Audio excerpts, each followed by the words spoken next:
Alors en fait, c'était la direction qui avait envie d'avoir à l'antenne un documentaire sur le climat. Donc on a réfléchi à ce qu'on voulait raconter sur le climat, parce qu'à BFM, ça n'est pas forcément dans l'ADN de la chaîne de parler de ces questions-là au départ, même si on en parle à l'occasion d'événements comme la COP. Et donc on a réfléchi à la façon dont on pouvait en parler. On a regardé un petit peu ce qui se faisait autour de nous, les documentaires, les reportages qui avaient été faits. On s'est aperçu assez vite qu'il y avait beaucoup d'informations. En revanche, cette information était souvent assez négative, assez anxiogène, parfois même alarmiste, parfois culpabilisante. Donc on a décidé de prendre le contre-pied et d'essayer de faire quelque chose de positif, d'avoir un message positif. Donc le pitch de départ, on s'est dit, ça pourrait être et si on arrivait à atteindre la neutralité carbone en 2050. D'abord, ce qui était important pour nous, c'était d'être irréprochable sur le fond et attractif sur la forme. Donc irréprochable sur le fond, on a donc travaillé avec un collège d'experts du Shift Project, du GIEC, de l'ADEME. Très en amont, on a discuté avec énormément de spécialistes de l'énergie, des glaciologues. Vraiment, on a essayé d'avoir un maximum d'informations pour avoir un maximum de crédibilité. Et donc, on a commencé à élaborer le premier scénario, qu'on voulait donc positif. Assez vite, on s'est dit il faut quand même consacrer une petite partie au scénario négatif, c'est-à-dire un scénario peut-être plus réaliste aussi, qui serait qu'on n'atteint pas cette neutralité carbone. Et puis au fur et à mesure, donc on a travaillé avec eux, main dans la main, pour pouvoir réaliser ce documentaire. Sur la forme, on a essayé d'être innovant, mais c'était pas simple parce que nous on est une chaîne d'information, donc comment raconter l'histoire, une histoire positive tout en restant attractif. On a pensé au docu-fiction, mais BFM TV n'est pas une société de production qui produit du cinéma, qui fait de la fiction au départ. En revanche, on sait faire les éditions spéciales, on a beaucoup d'envoyés spéciaux, on a des journalistes en plateau qui sont capables de décrypter l'information.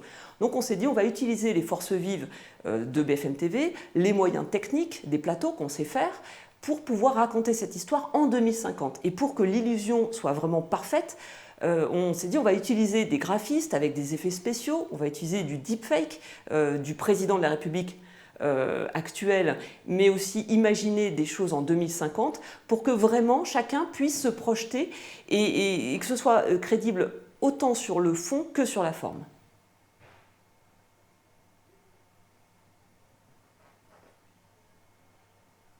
On a aussi ajouté une petite partie dans le documentaire où on a imaginé la Chine et les États-Unis qui se mettraient aussi d'accord pour aller vers cette neutralité carbone. Parce qu'on a bien conscience que la France à elle seule ne pourrait pas être suffisamment performante pour arriver à elle toute seule à arriver à cette neutralité carbone. Donc on avait quand même imaginé au départ effectivement une tonalité plus franco-française pour parler aussi au public français, mais sans effacer l'empreinte internationale qui est absolument nécessaire dans ce changement.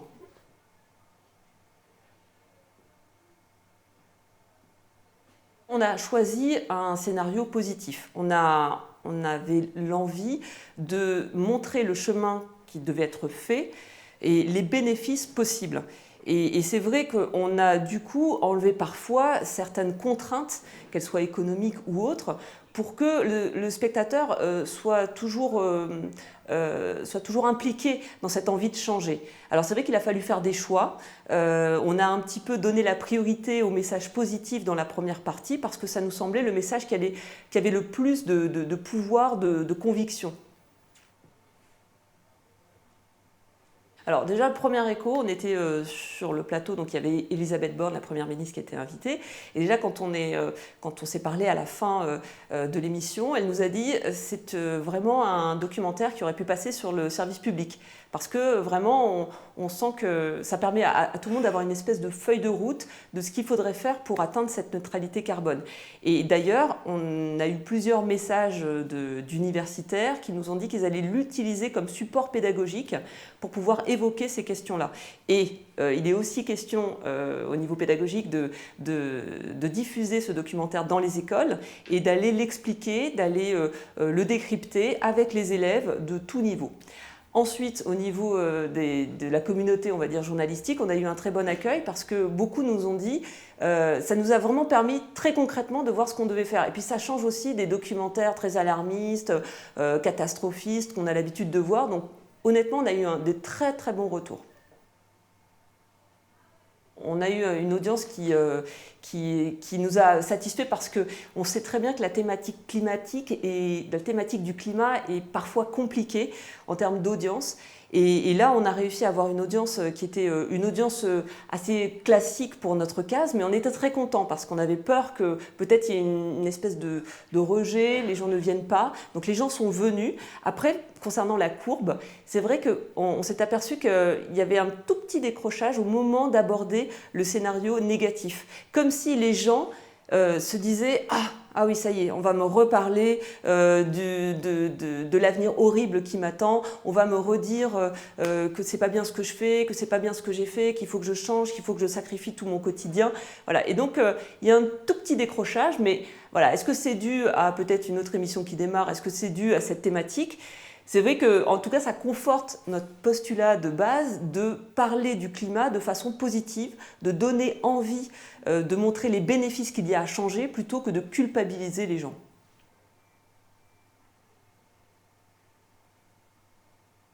Nous, notre but premier quand on est journaliste, c'est bien sûr d'informer.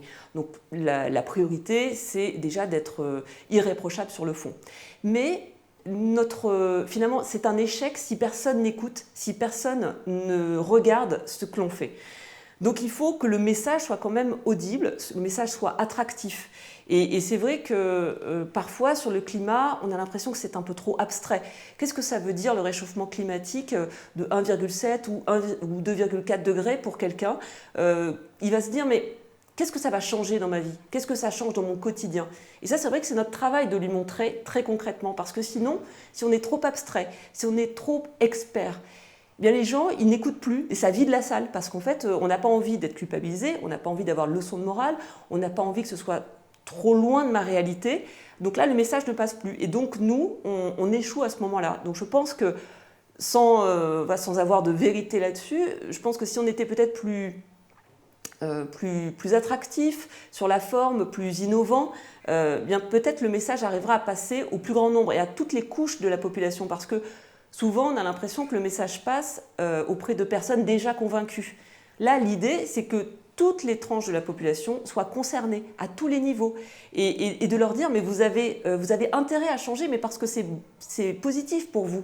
Je vous donne un exemple, nous à un moment donné on a commencé à faire visionner le documentaire à certaines personnes dans la rédaction et on s'est aperçu que les gens étaient assez vite angoissés en disant « Ah oui, il faut aller vers ça, mais c'est horrible, ça va tout changer, il faut que je renonce à ma voiture, je ne peux plus prendre l'avion, je ne peux plus manger de viande, mais c'est horrible ce que tu nous décris. » Donc on s'est dit, il va falloir qu'on rajoute quelques éléments un peu positifs pour montrer qu'il y a des bénéfices aussi. Et ça, c'est notre travail. C'est-à-dire que si le message ne passe pas, on échoue. Donc on doit vraiment travailler la façon dont on informe les gens sur cette thématique-là.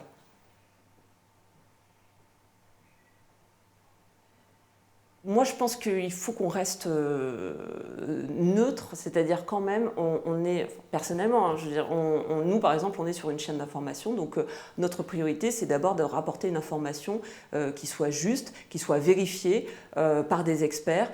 Après, je pense que les faits sont suffisamment parlants pour qu'on n'ait pas à rajouter du militantisme là-dessus. Voilà. Donc personnellement, moi, je resterai sur la base du journalisme qui est d'informer, d'être le plus honnête possible par rapport aux faits qu'on rapporte.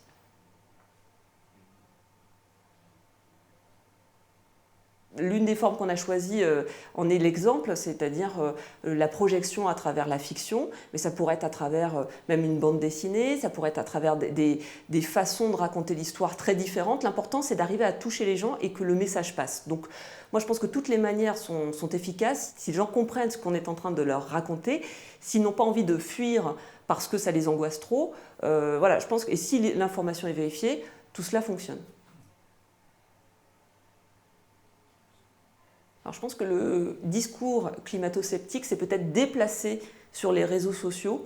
Il a quitter quand même les plateaux de télévision classiques pour peut-être trouver une autre audience sur les réseaux sociaux, où là finalement il y a une liberté qui est nécessaire, mais il y a une parole qui se libère aussi là-dessus. Donc finalement, le discours climato-sceptique continue d'exister autrement.